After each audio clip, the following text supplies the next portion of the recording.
Alors, nous avons le privilège aujourd'hui de recevoir Gina Tézé qui va nous proposer la quête de l'éco-citoyenneté mondiale et l'éducation transformatoire. Donc, avant de lui céder la parole, je voudrais vous faire un petit parcours de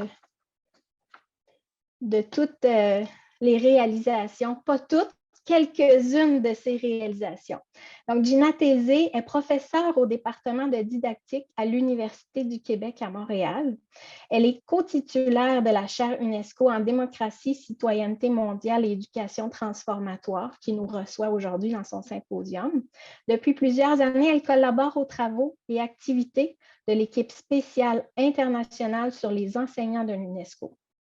Ces champs de recherche comprennent notamment l'éducation aux sciences, l'éducation interculturelle, l'éducation relative à l'environnement, l'éducation à l'éco-citoyenneté mondiale, l'éducation inclusive et l'éducation transformatoire.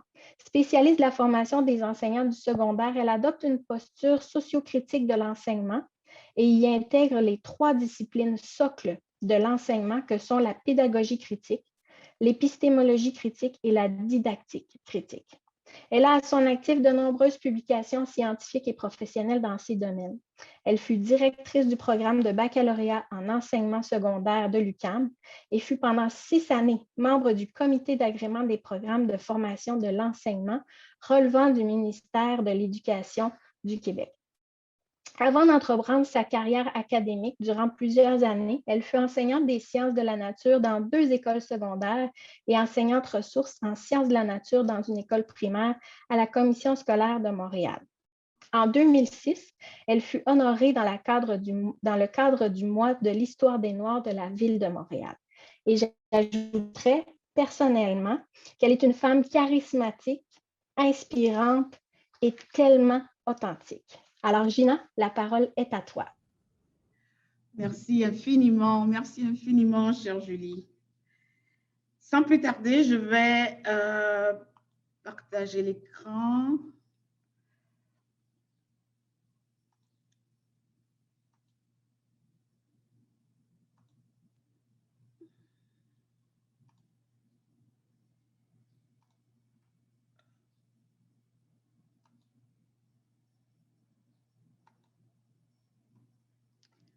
Alors, bonjour, bon après-midi, bonne soirée à vous toutes et à vous tous, dépendant du fuseau horaire dans lequel vous vous trouvez actuellement.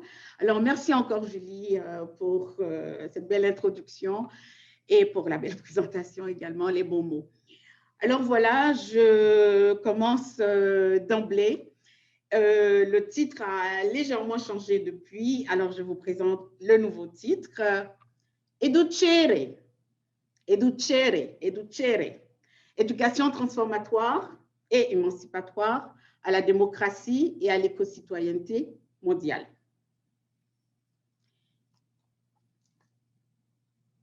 Les 2 précédentes conférences, celle de Paul Carr et de Michael Oxman, hier, nous ont montré que cela ne va pas bien dans le monde. Notre monde ne va pas bien. En fait, on peut se demander, que se passe-t-il? Notre monde est une dystopie, en fait. Le passé et aussi le présent. Notre présent est une dystopie. Alors, je vous invite, chacun, là où vous êtes, de prendre 21 secondes de silence pour chacune des 21 années de ce 21e siècle qui s'est présenté comme une dystopie.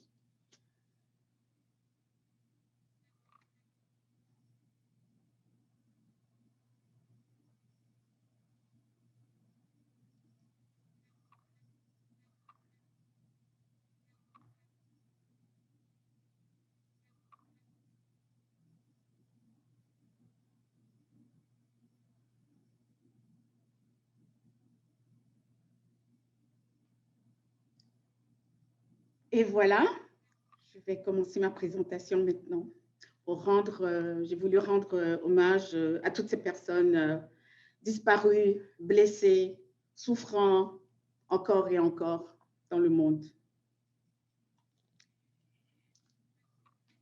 François Rabelais il y a 500 ans, disait que science sans conscience n'est que ruine de l'âme. Il a écrit ça dans Pantagruel. Et je ne sais pas si vous le connaissez, Alpha Blondy, un Ivoirien, plus de 500 ans plus tard, reprend la citation de Rabelais et en fait une chanson. À la citation de Rabelais, il ajoute « Science sans conscience n'est que ruines et larmes ».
Les océans sont radioactifs, avec les missiles qui réfléchissent. La terre entière s'asphyxie. C'est un vrai suicide collectif. Oh yeah. Science sans conscience n'est que ruine de l'âme. Science sans conscience n'est que ruine de l'âme.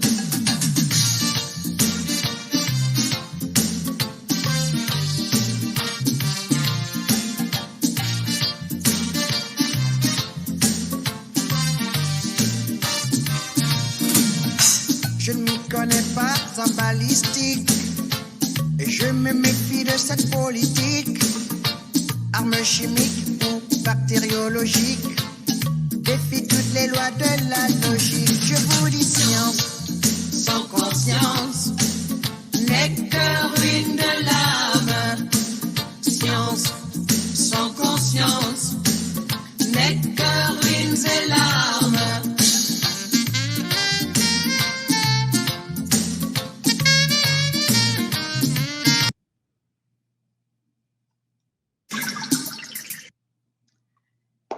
Et pourtant, cette chanson, Alpha Blondy la chante au XXIe siècle. Et pourtant, ce qui était souhaité pour l'éducation du XXIe siècle, selon l'UNESCO, c'était l'éducation, un trésor est caché dedans. Dans ce même rapport à l'UNESCO, le secrétaire général de l'UNESCO d'alors, Jacques Delors, a écrit un papier intitulé « L'éducation ou l'utopie nécessaire ». Et malgré tout, malgré cette éducation que l'on souhaite, eh bien, nous nous retrouvons toutes et tous dans une dystopie. Alors, j'aimerais m'inspirer, j'aime bien commencer mes présentations avec une personne inspirante, et Maya Angelou est justement une personne qui m'inspire beaucoup. Alors, j'aimerais juste vous lire cette citation de Maya Angelou. « Les gens oublieront ce que vous avez dit, ils oublieront ce que vous avez fait, mais ils n'oublieront jamais ce que vous leur avez fait ressentir. » C'est un peu ce que j'ai voulu faire en vous faisant écouter cette chanson de Alpha Blondy. Vous faire ressentir quelque chose, sans même connaître, au-delà des connaissances, il y a aussi le ressenti. Il y a surtout le ressenti. Alors, au menu de la présentation, educere, éducation transformatoire, émancipatoire, à la démocratie et à l'éco-citoyenneté. Donc, je vais vous présenter qu'est-ce que j'entends donc par l'éducation transformatoire et émancipatoire. Et ce terme, cet appel de educere avec le point d'exclamation, je ne sais pas si vous connaissez le terme, mais je vais vous le présenter un petit peu et je vais vous dire donc pourquoi est-ce que finalement, je vais remplacer éducation par educere, transformatoire et émancipatoire. Et là, je vais vous proposer mes réflexions à partir d'une sorte de création, une œuvre que j'ai créée à partir des 4 éléments. Vous savez bien que ces 4 éléments me sont chers, donc les 4 éléments fondamentaux, la terre, l'eau, l'air et le feu, avant de conclure. J'espère, avant que Julie me fasse des signes. Alors voilà, l'éducation transformatoire, émancipatoire. Beaucoup de gens se demandent, mais pourquoi la terminaison WAR? Ou bien des gens corrigent en mettant éducation transformatrice. Non. Éducation transformatoire fait écho à émancipatoire, justement, et le suffixe WAR veut dire que la transformation est issue d'un processus interne, organique, qui jaillit de l'intérieur, donc une transformation endogène qui n'est pas imposée de l'extérieur, qui n'est pas la résultante d'une domination, d'une oppression. Alors, l'éducation transformatoire, d'accord, elle vient de la personne elle-même ou bien elle vient des communautés elles-mêmes et non pas de l'extérieur. Pourquoi transformatoire et émancipatoire? Parce qu'il s'agit en fait des 2 faces d'une même médaille. Nous considérons que lorsqu'on parle d'éducation transformatoire, nous parlons de la sphère collective, donc des communautés, et notamment en ce qui concerne le contexte de démocratie. Et lorsque nous parlons d'éducation émancipatoire, à ce moment-là, nous faisons appel à la sphère individuelle, la sphère des personnes. Et lorsque j'écris émancipatoire, je sépare toujours « et » de M-A-N et le reste. Pourquoi? Parce que dans son étymologie, émancipatoire, j'aime bien le rappeler, ça veut dire « et » enlever. Enlever la main qui m'opprime, qui me domine, qui m'agresse. C'est ce que ça veut dire donc émancipatoire. Donc, j'aime bien l'écrire de manière à faire écho à cette étymologie. Alors, l'éducation transformatoire, en ce qui concerne notre vision à la chaire UNESCO des CEMEI, est en lien avec la démocratie. La démocratie qui n'est pas la démocratie normative, comme aime bien le dire Paul Carr, mais une démocratie en processus, en construction, en co-construction, en solidarité plurielle, avec comme phare la justice sociale, l'inclusion, la diversité, l'égalité, l'équité, la reconnaissance des autres, de tout le monde. L'éducation émancipatoire fait, donc dans la sphère individuelle, fait référence justement à la notion de citoyenneté que l'on veut la plus large, la plus ouverte possible, la notion de citoyenneté mondiale. Et maintenant, inscrire la citoyenneté mondiale à l'intérieur d'emblée de la perspective écologique. Nous n'avons plus le choix. Et donc, il s'agit bien d'une éco-citoyenneté mondiale à laquelle nous voulons, le processus dans lequel nous voulons travailler.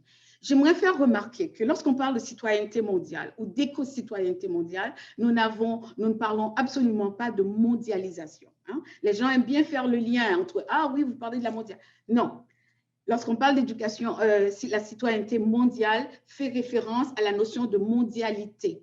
La notion de mondialité nous vient de l'écrivain martiniquais Édouard Glissant et de son comparse, on pourrait dire Patrick Chamoiseau. Et donc, ça n'a rien à voir avec la notion de mondialisation. Au contraire, selon Édouard Glissant, la mondialité, c'est tout le contraire de la mondialisation. J'en parlerai tout à l'heure. D'accord? Donc, j'espère qu'on se comprend de ce côté-là. L'éducation. Alors, l'éducation a 2 racines étymologiques latines. Ça va? Mais ces 2 racines, en fait, étymologiques, proposent aussi 2 visions contrastées de l'éducation. Alors, l'une de ces racines est l'educare et l'autre est l'educere. Alors, du côté de l'educare, l'être donc à éduquer, est un vase, hein, un très beau vase, non? Le vase est inerte. L'éducation consiste à remplir ce vase. Le vase fait référence donc à un non-vivant. Le vase est un objet, une chose, hein, et donc est passif. Et donc, on agit sur le vase, et donc le vase subit une force extérieure à lui-même. De l'autre côté, l'educere, l'être s'éduque. Pourquoi? Parce que l'être est un végétal, est une plante, est un arbre. La plante s'épanouit organiquement. L'éducation consiste alors à accompagner l'être dans sa transformation. Ici, on a affaire à une analogie au vivant. La métaphore, c'est un sujet. L'être est un sujet et non pas un objet. Et l'être, donc, a sa propre autodétermination, sa propre activité, et la transformation de l'être ne peut venir que de manière endogène, donc en faisant exercer son pouvoir sur soi-même. Alors, vous voyez ici pourquoi je choisis donc educere et non pas l'éducation educare. Je vous propose donc de me suivre sur ce sentier de l'educere. Alors, l'educere, on peut dire que l'être humain, certes, on nous le dit depuis tout petit, que nous sommes des animaux. Nous sommes certes du règne animal. Mais là, je vous propose de nous considérer également comme du règne végétal, comme étant du règne végétal. Nous sommes toutes et tous, en quelque sorte, un arbre dans la forêt, bien sûr. Hein? Nous ne sommes pas seuls. Nous sommes avec d'autres arbres dans la forêt. Donc, nous sommes plantes, nous sommes arbres. Et Raoul Duguay, un poète, chanteur québécois, nous dit « Chaque arbre a son souffle, sa voix, sa musique, son chant. » Alors, dans cette perspective, s'éduquer, c'est cultiver son arbre de vie. S'éduquer, c'est vivre à travers son arbre de vie. C'est faire de son arbre de vie son œuvre d'art, c'est dialoguer avec les autres arbres de vie. C'est ce que je vous propose. Educere. Vous allez me dire, mais quelles sont les valeurs sous-jacentes à l'educere? En fait, au lieu de prendre 1, 2, 3, 4, il faut plutôt considérer une constellation de valeurs et de principes, à la fois sociaux et environnementaux, hein, puisqu'il s'agit d'une plante, et donc, bien sûr, que l'environnement aura toute sa place dans l'educere. Mais j'ai voulu mettre en grandes lettres la paix. La paix et encore la paix. Justement pour faire écho à la dystopie dont je parlais tout à l'heure, la dystopie, ce monde dystopique dans lequel nous vivons depuis toujours et encore actuellement et même au XXIe siècle, alors que nous avions espéré que l'éducation nous aurait amené à un monde meilleur. Alors, constellation de valeurs, la paix, la justice sociale, la justice environnementale, bien sûr, dignité humaine, l'équité en droit, l'égalité des hommes et des femmes, le vivre ensemble, le bien vivre ensemble, les droits humains, etc. Donc, pensez l'educere comme une constellation de valeurs humaines.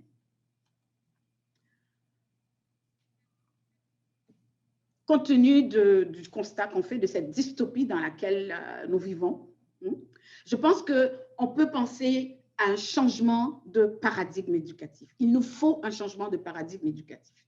Mais le changement, c'est peut-être trop radical. Alors, en tout cas, une dilatation. Maintenant, je préfère parler de dilatation des paradigmes éducatifs. Je crois que c'est nécessaire pour l'éducation du XXIe siècle. Pourquoi? En ce début du XXIe siècle, l'être éduqué est encore un être cognitif qui apprend, qui interagit, certes, pour apprendre, mais au fond, qui est seul. C'est de l'individualisme. Alors, en jaune, je vous présente ici l'école cognitiviste. L'école cognitiviste, que ce soit au Québec et ailleurs dans le monde, est un courant éducatif qui s'est imprégné un peu partout dans les divers systèmes éducatifs dans le monde. Donc, le cognitivisme, le constructivisme, et même lorsqu'on parle du socio-constructivisme, on parle encore de l'école cognitiviste. L'accent est mis sur la pensée critique, hein, de développer, amener les enfants, amener les jeunes à développer leur pensée critique, etc. Mais pensez-y un petit peu. Imaginez-vous développer la pensée critique de quelqu'un, mais sans amener cette personne à développer aussi le sens de la solidarité, le sens des solidarités plurielles. Imaginez-vous ce que ça peut faire. La pensée critique sans la conscience sociale critique, sans les solidarités plurielles. Alors, moi, je pense qu'il faut aller maintenant vers l'école, une école humaniste, socio-critique, où la conscience sociale critique est mise de l'avant, et même plus loin, compte tenu des enjeux climatiques, des enjeux environnementaux, des menaces, des crises que nous sommes en train de vivre maintenant, crise sanitaire, crise climatique, économique, culturelle, etc., sociale, politique. Il faut aller plus loin encore, il faut viser plus loin, une école socio-écologique pour mieux aborder la période de transition socio-écologique dans laquelle nous entrons. Demain, dans le cadre de la conférence, la conférence du jeudi, justement, Lucie Sauvé vous parlera donc de la transition socio-écologique. Alors, pensez à développer une conscience sociale critique, conscience éco-sociale, vers une éco-citoyenneté, mondiale. Je pense qu'il faut aller vers cela et non pas délaisser l'école cognitiviste, certes, on en a besoin, mais en tout cas, amener l'école cognitiviste à s'ouvrir à d'autres courants éducatifs. L'éducation, donc, au XXe siècle, était justement imprégné déjà de ce courant cognitiviste. Alors, je dirais que ce courant cognitiviste s'inscrit, fait écho au « je pense donc je suis » de Descartes. Vous connaissez cogito ergo sum de Descartes. Et je pense que ce monde fait écho plutôt à l'educare. L'educare, dont le but est de produire des sujets cognitifs performants, avec accent sur l'avoir, l'éducation bancaire, comme dit Paulo Freire, le réductionnisme, mais aussi une forme de maltraitance cognitive, mais aussi l'accumulation, le capitalisme, la marchandisation, l'extractivisme, mais aussi le colonialisme, cet art social, ces pathologies sociales, colonialisme, esclavagisme, racisme, sexisme, classisme, qui amènent à des génocides, des féminicides, des écocides. Alors maintenant, je pense que ce changement ou bien cette dilatation de paradigme pourrait être plutôt, au lieu de « je pense donc je suis » et ça s'arrête là, « je pense donc je suis parce que tu es, je suis parce que nous sommes, toutes et tous ensemble ». Donc vous voyez que ce n'est pas du tout la même perspective éducative. Alors il s'agit là d'éduquer à la démocratie, d'éduquer à une citoyenneté mondiale, d'éduquer non seulement des êtres performants cognitivement, mais des êtres sensibles, conscients, solidaires.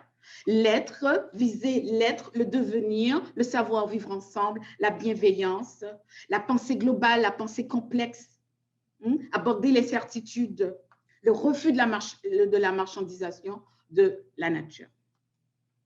Alors, transformation, émancipation, vous allez me dire que c'est déjà en cours en fait. J'ai l'impression que même vivant dans cette dystopie, nous voyons des signes que quelque chose est en train d'émerger. Quelque chose est déjà en train d'éclore, on pourrait dire. Pourquoi? Parce qu'on voit des signes de rupture multiple face aux violences multiples. Alors, rupture avec le silence sur les exactions vécues. Pour ramener quoi? La prise de parole, de plus en plus, prise de parole par les voix qui sont traditionnellement étouffées. Rupture avec l'amnésie collective qui efface les histoires, les récits, les identités, les citoyennetés. Comment? Cette rupture se fait par le devoir de mémoire, en déconstruisant, reconstruisant, co-construisant de nouveaux récits à partir des perspectives même des communautés traditionnellement effacées. Rupture avec la passivité devant les violences multiples exercées, violences physiques, psychologiques, économiques, politiques, sexuelles. Comment est-ce que ça se fait cette rupture? Mobilisation de l'action, dans l'action, par l'action, pour l'action. Mouvement citoyen, mobilisation citoyenne, émergence de mouvements sociaux et environnementaux. Rupture avec le sentiment d'impuissance. Vous savez, le sentiment d'impuissance, ça s'apprend. Ce n'est pas inné, ça s'apprend. Et ça aliène et ça paralyse. Alors maintenant, on sent de plus en plus l'émergence d'une réappropriation de son pouvoir sur soi, à la fois le pouvoir collectif et individuel. Donc, il y a espoir. Et je veux bien, avec ma chère collègue Julie, qui est optimiste, on a déjà eu plusieurs discussions à ce sujet, je veux bien être optimiste, justement parce qu'on voit de plus en plus ces ruptures multiples face aux violences multiples. Il y a de l'espoir. Alors, Educere, l'arbre de vie, pour aborder l'éducation transformatoire, émancipatoire. Ça et là, il y a des chansons que je ne vous ferai pas écouter aujourd'hui, mais qui font partie de la présentation. Et donc, vous aurez accès à ces chansons lorsque vous accéderez donc à la présentation sur les différentes plateformes du symposium. Alors, pour cette éducation transformatoire, émancipatoire, à partir du cri de ralliement Educere, de quoi avons-nous besoin? Alors, Educere, vous vous souvenez, c'était la métaphore de l'arbre, l'arbre de vie. Alors, on peut se demander de quoi cette éducation a besoin et donc, quels sont les besoins fondamentaux d'un arbre? Quels sont les besoins fondamentaux des arbres? La terre, l'eau, l'air et le feu. Alors, je vous invite à continuer à me suivre dans un petit sentier où on va rencontrer ces 4 éléments. La terre, l'eau, l'air et le feu. D'accord? Alors, je m'inspire de ces 4 éléments. Educere, transformatoire et émancipatoire, donc à partir de Terra, Gaia, Oikos. Donc, toujours qui veut dire la maison de vie, Oikos, la maison de vie que nous partageons ensemble. Terra, Gaia, mère nature, hein? Helios, le soleil, donc l'énergie. Et donc, je reprends ces 4 éléments ici. Donc, montrer que terre, eau, air, feu, de toute façon, font partie justement de la nature.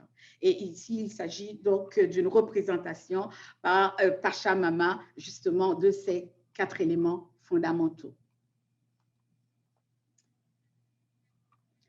Alors, Educere, transformatoire, émancipatoire, selon les 4 éléments. Là, je fais une synthèse pour vous. Déjà, on va considérer l'élémentaire, d'accord? On va partir du solide pour aller vers l'énergie, d'accord? Alors, la terre. La terre, je l'ai associée au corps, le domaine corporel, l'essence.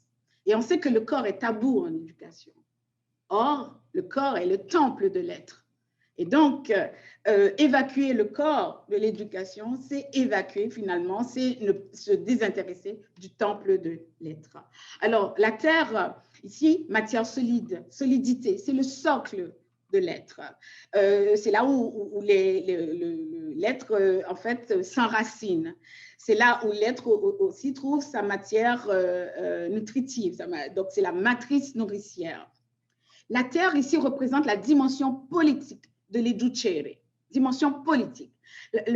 Politique ici veut dire, vient du grec polis, P-O-L-I-S, qui veut dire la cité dans laquelle nous vivons, la cité dans laquelle nous évoluons, nous travaillons, nous aimons. Et donc, la dimension politique veut dire tout simplement que l'éducation est éminemment politique et donc il faut s'en occuper. C'est ce que ça veut dire, politique. Ça veut dire s'occuper des affaires de la cité. Donc, l'éducation est politique. Première dimension. Il s'agit dans cette dimension de développer un devoir-être, devoir devenir, devoir agir. Pourquoi devoir? Parce que la terre, donc le solide, quand même, offre des contraintes. Et donc, avec les contraintes viennent des devoirs. L'Educere, c'est une éducation transformatoire qui se veut aussi une éducation artistique. Ça va? Donc, pour ne pas se contenter de l'être cognitif, performant, d'accord? Pour que l'être sensible puisse émerger, nous avons besoin des arts, nous avons besoin de la culture. Comme Julie nous l'a si bien dit tout à l'heure. Alors, avec la terre, à quelles œuvres artistiques peut-on penser? On peut penser à des œuvres picturales, sculpturales, des œuvres nature, jardinées, etc. Maintenant, du côté de l'eau, deuxième élément, l'eau, le domaine affectif. c'est la matière liquide. Fluidité, flexibilité, c'est la dimension éthique de l'Educere. L'eau, ici, l'élément eau représente la dimension éthique. Pourquoi éthique? Parce qu'il s'agit maintenant des relations, le rapport aux autres, les relations avec les autres. L'eau, c'est fluide, donc c'est l'idée de circulation, c'est l'idée de rencontre, c'est l'idée de voyage, aller à la rencontre de l'autre, c'est l'idée de dynamique, de mouvement, de rythme. Il faut du vouloir pour aller à la rencontre de l'autre. Alors, il s'agit là de développer du vouloir être, du vouloir devenir, du vouloir agir. Alors, quelles œuvres artistiques peut-on penser ici? D'accord? Donc, il s'agit de mouvement. Et donc, qui dit mouvement dit rythme. Hein? Alors, des chansons, de la musique, de la danse, des chorégraphies. Le mouvement, c'est le théâtre aussi. Donc, éduquer au domaine affectif, donc il y a l'eau, l'Educere aussi prend la forme d'art, d'œuvres musicales, chorégraphiques, théâtrales. L'air, l'élément air, c'est le domaine intellectuel, c'est la pensée. L'inspiration, c'est la matière gazeuse. Vivacité, inspiration. Lecture, relecture du monde, co-lecture du monde. Il s'agit de déconstruire des savoirs. C'est la dimension épistémologique socio-critique. Il faut déconstruire les savoirs toxiques que nous avons appris. Il faut les déconstruire et il faut les reconstruire en des savoirs transformateurs, en des savoirs émancipateurs. À partir d'idées, à partir de récits, d'autres récits, de nouveaux récits, des récits différents. Et pourquoi pas, à partir des rêves. Et comme nous disait Jacques Delors, donc à partir d'utopie. On a besoin d'utopie en éducation. Et si on n'a pas d'utopie, mais que fait-on en éducation? Alors ici, c'est le savoir, savoir-être, savoir devenir, savoir agir. À travers, par exemple, des œuvres scripturales, des œuvres littéraires. Donc la matière gazeuse. Il s'agit ici de, quand je parle de la déconstruction des savoirs toxiques, on se rend compte que les savoirs toxiques qui donnent lieu à l'aliénation de l'être, qui donnent lieu au sentiment d'impuissance dont je parlais tout à l'heure. Ce n'est pas de l'éducation, cela. C'est de la méséducation. Alors, l'air dans l'Educere veut nous amener à débusquer ces savoirs toxiques, notamment amenés par les pathologies sociales que sont le racisme, par exemple, et le sexisme. Ces pathologies sociales induisent des savoirs toxiques en nous. Et nous en sommes infectés et finalement, toute notre vie en est affectée. Donc, le domaine intellectuel, la pensée, dans l'Educere, c'est une pensée critique, sociale, critique, d'accord, qui a pour but de débusquer ces savoirs toxiques. Et il ne s'agit pas uniquement de les déconstruire, mais il s'agit de les reconstruire et aussi de les co-construire, ce qui veut dire ensemble. De défaire les hégémonies qui imposent des savoirs sur l'autre, mais sans l'autre, et contre l'autre, et au détriment de l'autre. Maintenant, le feu. Le feu, c'est le domaine spirituel. C'est la quête de sens, le spirituel. Alors, le feu, c'est l'énergie. Hein? Donc, on peut dire la passion, la spiritualité, quête de sens, création de sens. C'est la dimension écologique. Pourquoi? Parce que c'est ce qui nous met donc en lien avec la nature. Nous sommes nature, hein? Vous vous souvenez, nous sommes arbres, non? Et donc, c'est ce qui nous met en lien avec la nature. Donc, oui, nous sommes des êtres sociaux, mais notre socialité s'inscrit à l'intérieur d'une société plus large, d'un monde plus large, d'accord, qui est écologique. Éco vient justement, le préfixe éco vient du mot grec oikos. Oikos qui veut dire la maison de vie que nous partageons toutes et toutes ensemble. La maison dans laquelle nous vivons ensemble. Donc, la dimension écologique, il s'agit ici de développer le pouvoir être, pouvoir devenir, pouvoir agir. Donc, avoir cette sensation, cette confiance en soi, ce sentiment de puissance, d'accord, qui nous amène à agir, le pouvoir. Alors, quelles sont les œuvres artistiques qui peuvent être réalisées dans le cadre de l'élément feu? Donc, des œuvres de sens, des projets de vie. Vous comprendrez que là, je mets des points d'interrogation. C'est justement pour vous inviter à penser vous-même à quelles œuvres artistiques vous aimeriez associer, vous, dans votre propre vie, dans votre propre educere. Ça va? Pour chacun des 4 éléments. Alors maintenant, je vais vous proposer quelque chose de plus personnel. Ça va? Vous allez me dire, oui, mais Gina, c'est cette métaphore, l'air, les 4 éléments, etc. Oui, mais c'est ça. Mais comment est-ce que ça peut se traduire, je pourrais dire, dans le concret, on pourrait dire. Alors, je vous présente ma propre. Alors ici, l'élémentaire, le mythe de Gaïa, la terre-mère. Je l'ai associé à une chanson de la chanteuse Emeline Michel qui s'appelle « L'odeur de ma terre ». Alors, comme je le disais tout à l'heure, la dimension politique de l'Educere. Donc, la politique veut dire qu'on est présent au monde, on est présent à sa cité. Que la cité soit la famille, que la cité soit l'école, le quartier, la ville, le pays, le monde, nous sommes présents, bien présents au cœur de la cité. Alors, les personnes qui m'ont inspirée, je pourrais dire pour cet élément terre dans ma propre educere que je construis avec d'autres, bien sûr. Alors, je commence par Christiane Taubira, que vous connaissez sûrement. Christiane Taubira, dont les écrits sont nombreux, mais on va reconnaître Taubira, justement pour la loi Taubira, reconnaissance de l'esclavage comme crime contre l'humanité. Et elle a écrit un tout petit livre qui s'appelle « Nous habitons la terre ». Donc, vous connaissez sûrement Christiane Taubira, c'est une personne qui prend la parole dans les médias. Donc, c'est une femme avec une pensée politique, un discours politique qu'elle traduit en action politique et elle continue, même en dehors de la politique partisane, elle continue ses combats politiques. Donc, une personne très inspirante qui aide donc à s'ancrer dans l'élémentaire.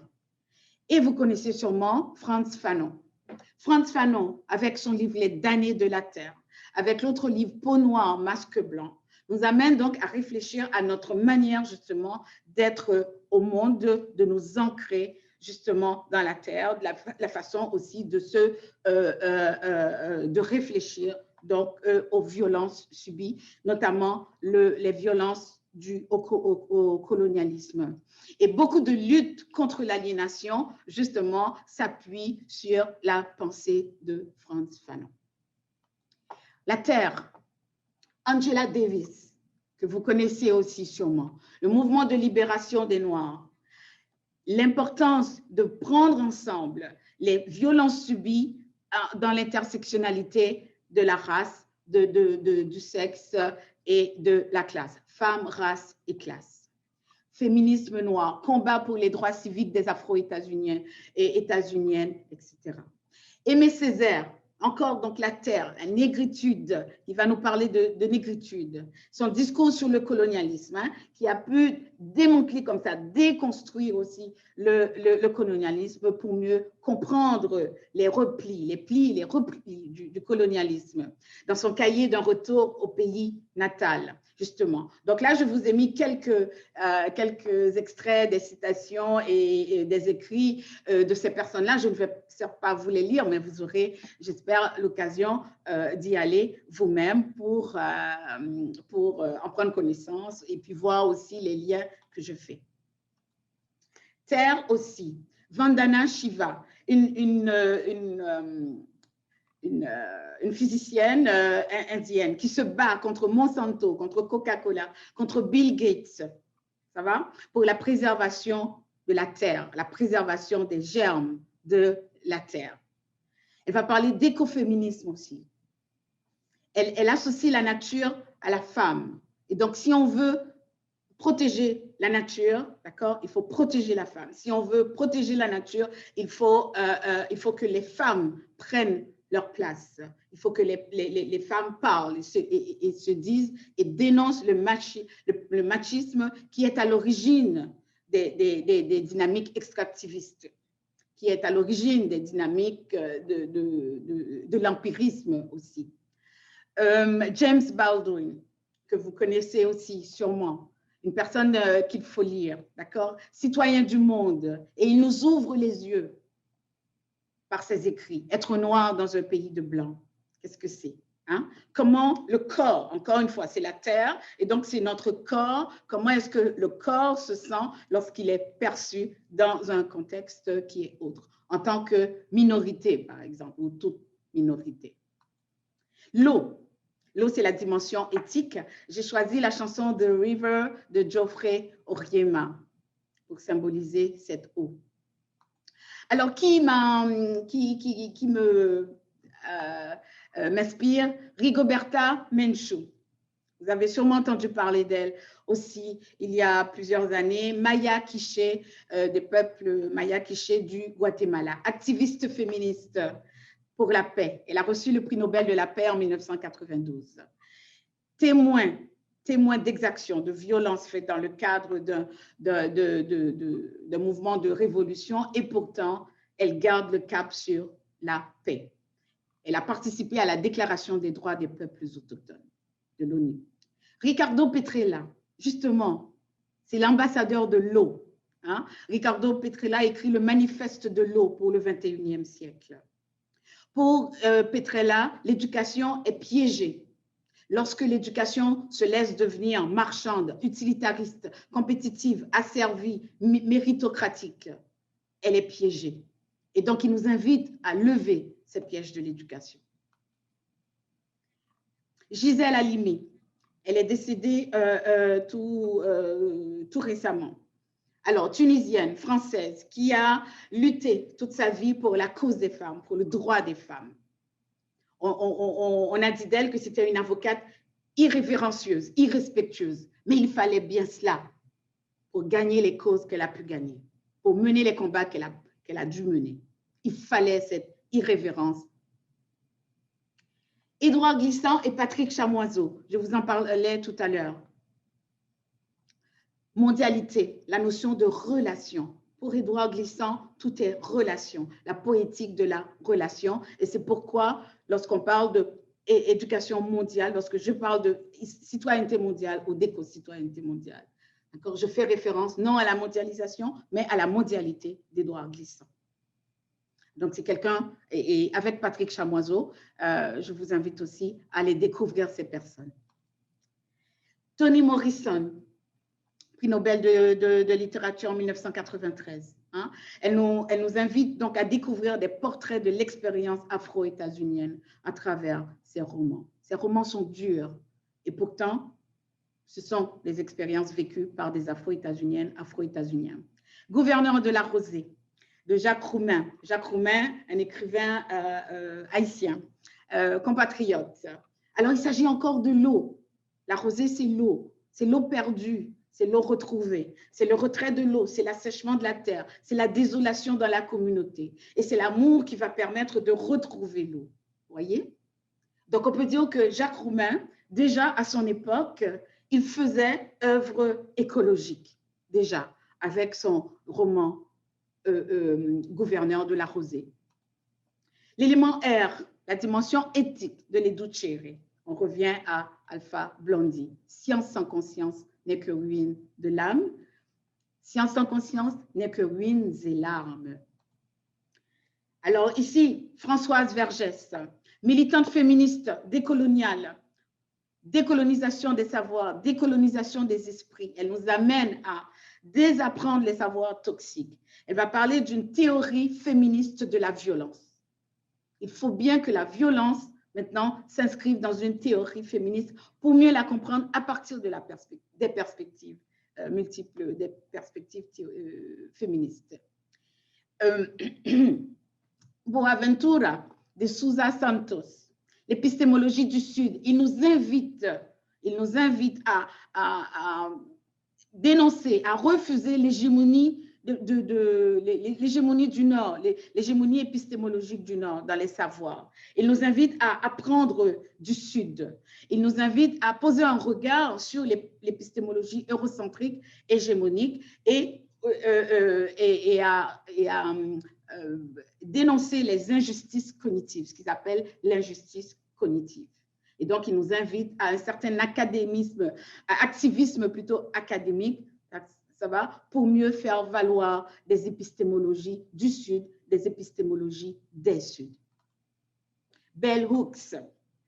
Bell Hooks, c'est l'afroféminisme. On sait que le féminisme n'inclut pas nécessairement les femmes noires. Alors, la nécessité, pour Bell Hooks, il est nécessaire qu'il y ait un afroféminisme spécifique justement aux réalités des femmes noires. Stuart Hall, important, la notion de représentation, la théorie de la représentation, et il nous amène donc à mieux déconstruire les représentations, par exemple les représentations des Noirs dans les médias. Et c'est par les représentations que les savoirs toxiques finalement se reproduisent et se transmettent de génération en génération. Donc, ça peut sembler banal, les représentations dans les médias, mais c'est par là qu'une bonne partie du racisme devient récurrent. Le racisme systémique se reproduit, s'imprègne justement par les représentations négatives dans les médias.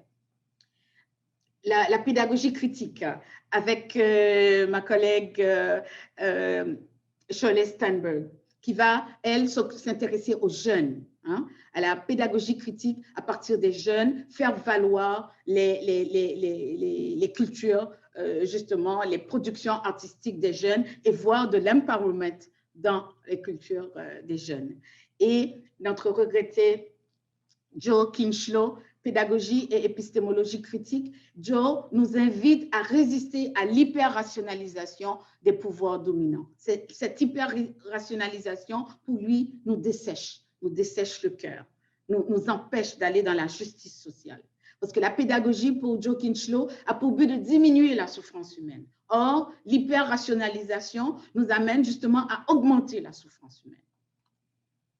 Linda Tuhiwai-Smith, notre chercheur, on pourrait dire phare, qui parle de décoloniser les méthodologies de la recherche. Parce que la recherche également sert à perpétrer, en fait, à perpétuer, à reproduire, à maintenir le colonialisme. Donc, il y a bien un colonialisme qui s'exerce par la recherche.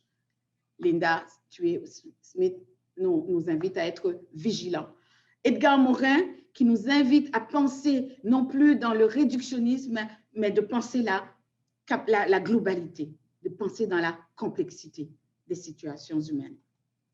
Élément feu, notre chère poétesse Innu, Joséphine Bacon. Joséphine Bacon, tu ne me regardes pas, tu ne me vois pas, tu ne m'entends pas, tu ne m'écoutes pas, tu ne me parles pas. Juste dans ces phrases, elle en a dit beaucoup. Pierre Rabhi, ce sage également, qui va parler donc d'une sobriété heureuse, à la recherche d'une sobriété heureuse, et qui va souhaiter une convergence des consciences, mais qui va dénoncer aussi l'assèchement de la terre à cause de nos actions humaines. Bien qu'il aimerait se tromper, malheureusement, la réalité est en train de lui donner raison. Alors, ces deux sages, Joséphine Bacon et Pierre Rabhi, m'inspirent beaucoup. Paulo Freire et Antonia Darder, vous l'avez écouté hier, Antonia Darder. Antonia, pour elle, enseigner, c'est un acte d'amour. Hein? C'est un acte d'amour. Mais elle nous invite à être vigilants parce que les luttes, elles sont là pour rester. Donc, l'idée d'être toujours vigilant, puisque les dynamiques sociales, les pathologies sociales sont toujours là, et donc il faut toujours être vigilant, mais elle nous invite en même temps à penser l'éducation comme un acte d'amour.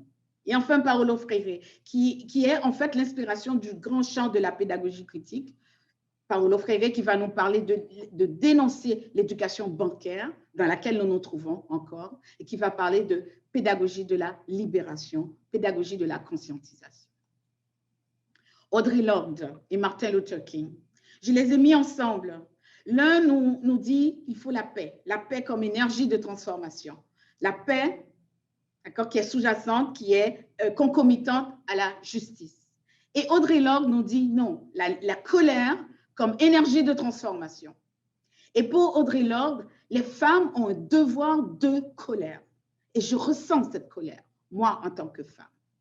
Et donc, je me dis que oui, cette colère, en fait, on en a besoin comme énergie de transformation. Et donc, ne nions pas notre colère, reconnaissons-la, acceptons-la et faisons-en justement notre mise au feu pour le processus de transformation.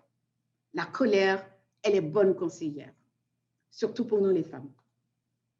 En conclusion, nous nous trouvons, vous ne le saviez sûrement pas, nous nous trouvons actuellement en 2021, presque à la fin d'une décennie qu'on a appelée décennie internationale des personnes d'ascendance africaine, dans le but de reconnaître ces personnes, dans le but de garantir de la justice sociale pour ces personnes et dans le but de permettre à ces personnes de pouvoir se développer, de pouvoir s'épanouir dans les diverses diasporas africaines du monde. On n'en parle pas. Personne ne le sait. On en fait très peu. En 2022, ce sera la décennie internationale des langues autochtones. Alors, j'espère que déjà, on va se préparer à vivre avec les personnes autochtones cette décennie internationale.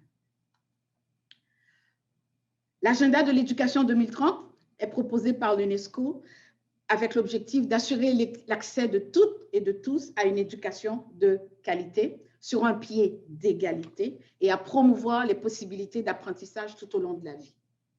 Alors, justement, l'éducation transformatoire, ce n'est pas une éducation scolaire, ce n'est pas une éducation de 6 à 18, non, c'est une éducation tout au long de la vie et c'est une éducation qui se vit, que ce soit en contexte formel, non formel et informel.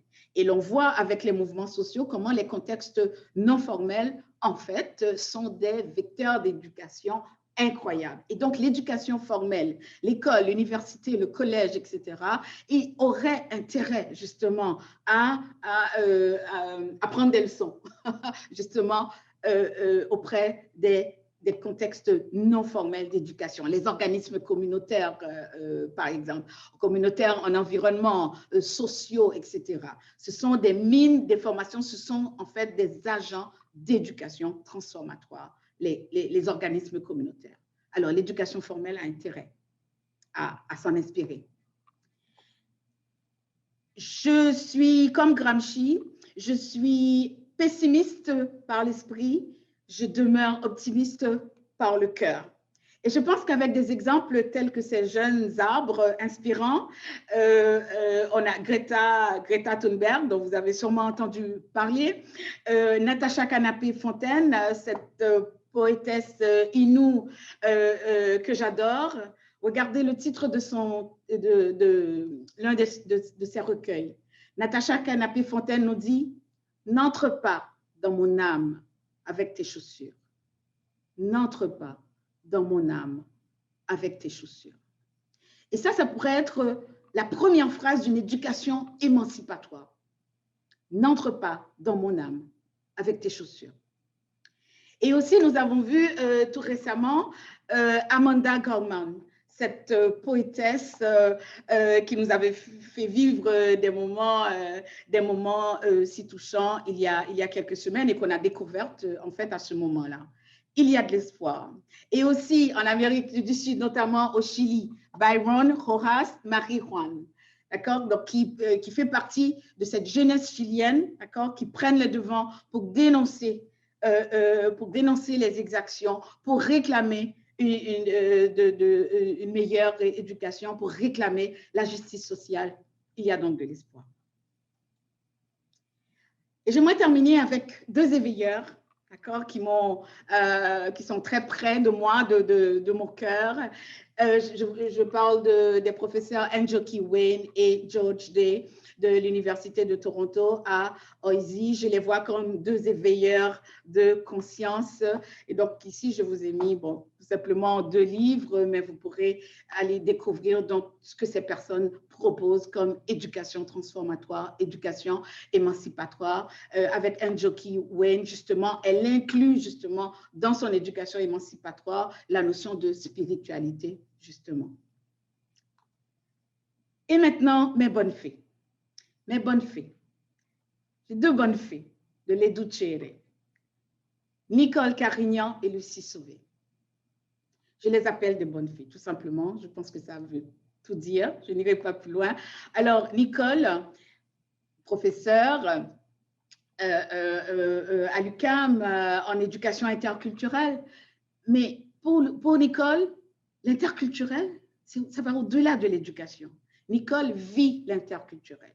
Pour Nicole, l'interculturel est un mode de vie. Et elle nous propose tout un programme, tout un projet que vous avez eu l'occasion d'écouter, le programme, donc le projet de recherche, le programme de jumelage interculturel.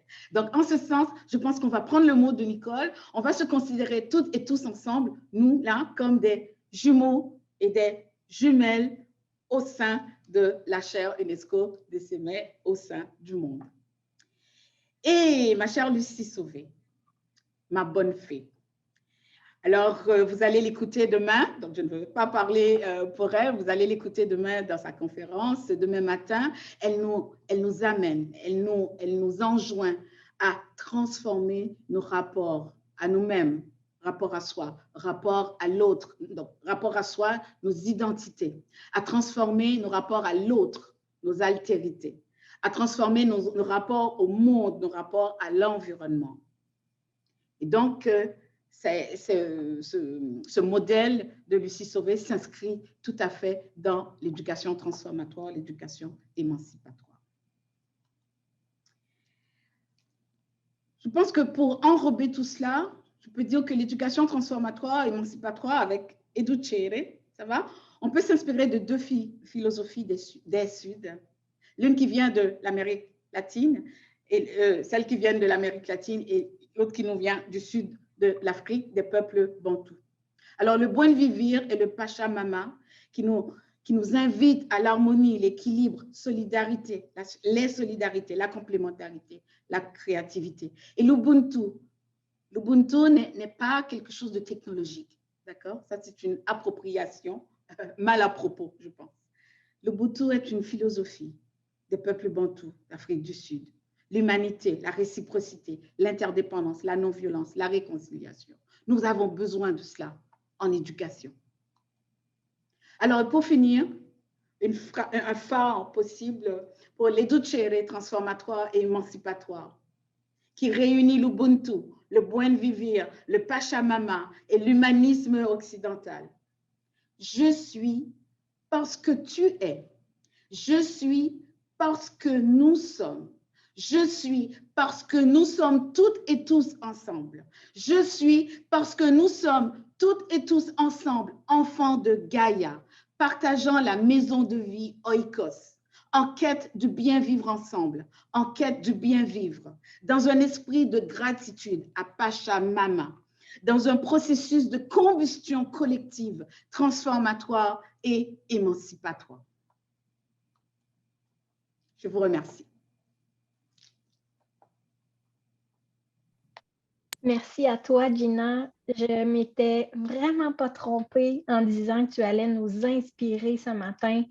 Tu es une personne incroyable, une grande femme, un esprit de partage, de communion et une vision qui nous fait voir la vie de façon lucide, mais de façon tellement optimiste. Et je dirais que ton espoir, ton rêve et ton utopie nous transportent. nous transporte. Puis merci pour toutes les options de lecture pour les 15 prochaines années de ma vie. C'est incroyable. Donc, merci. Puis, on avait déjà des questions qui émergeaient pendant la présentation. Donc, tu as vraiment suscité la curiosité, l'intérêt et la combustion de nos esprits, comme tu le dis si bien. Et ben moi, c'est ça. En toi, je ne vois pas le pessimisme, je vois la lucidité qui nous amène vraiment, et non pas dans la naïveté, mais dans un monde où on a un pouvoir, où on peut se le réapproprier, notre pouvoir. Donc, merci pour ça. Je vais y aller tout de suite avec une question de Chantal Asselin. Gina, les structures dirigeantes académiques accepteront-elles de suivre le courant transformatoire émancipatoire? Merci. Toi la parole. Merci Julie, merci Chantal pour la question. Non, il y a toujours des discours de résistance, il y a toujours des discours de ressac. Et donc, il faut s'y attendre en fait. Ce n'est pas une surprise, donc il faut s'y attendre. Et donc, l'idée, c'est la présence au monde, c'est de dire que de toute manière, c'est ce que j'ai de mieux à faire. C'est ce que j'ai de mieux à faire, c'est de s'investir d'une certaine manière d'une mission, ça va, et d'y aller, et de savoir qu'on n'est pas seul. Alors, là où j'échoue, d'autres réussissent. Ou bien de voir que même si j'ai l'impression d'avoir échoué, mais j'ai quand même créé une petite brèche, ça va, et dans laquelle d'autres vont s'immiscer pour agrandir de plus en plus cette ouverture, cette dilatation, cette expansion, cette ouverture aux autres. Donc, effectivement, Chantal, comme toi, j'ai tendance, moi aussi, à me décourager pour dire non, ce ne sera pas possible puisqu'il y a tellement de ressac. Et on en voit de plus en plus maintenant dans les discours, dans les médias, etc., de plus en plus de ressac contre les notions de diversité, d'équité, d'égalité, d'antiracisme. C'est incroyable. Et même l'écriture féministe, maintenant, obtient son lot de dénonciations, etc. Et donc, alors, je crois qu'il faut laisser passer, il faut faire ce qu'on a à faire, s'investir de sa mission et poursuivre le travail de toute manière. Et savoir qu'on n'est pas seul, malgré tout. D'accord? On n'est pas seul. Merci, Chantal. Merci, Gina.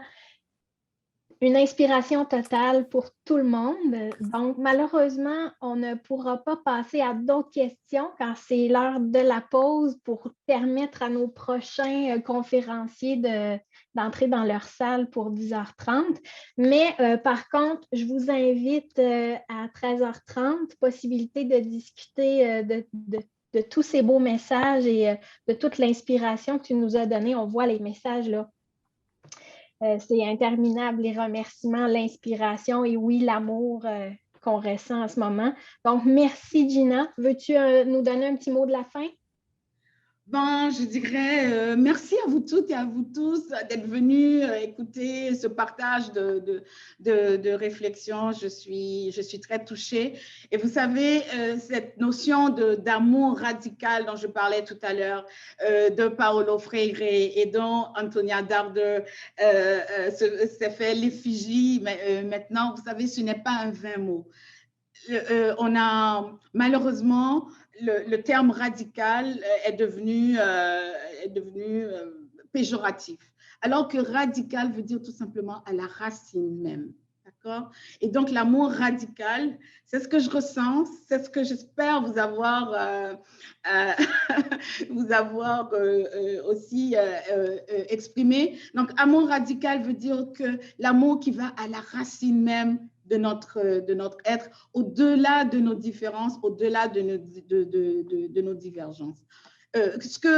J'aimerais revenir aussi à Édouard Glissant qui nous dit, en fait, nous sommes tous et toutes les mêmes par la racine. On veut nous faire croire que nous n'avons pas les mêmes racines. Pour Édouard Glissant, nos racines ne sont pas uniques, nos racines sont rhizomiques et nous rejoignons tous par la racine, mais comme les arbres, comme Educere, nous nous déployons dans notre diversité de troncs, de branches, de feuilles et de fleurs. Un énorme merci. et au nom de la centaine de personnes qui a été présente ce matin, beaucoup d'amour à toi. Je vous aime. Merci infiniment. Portez-vous bien et prenez soin de vous, des vôtres et aussi des autres.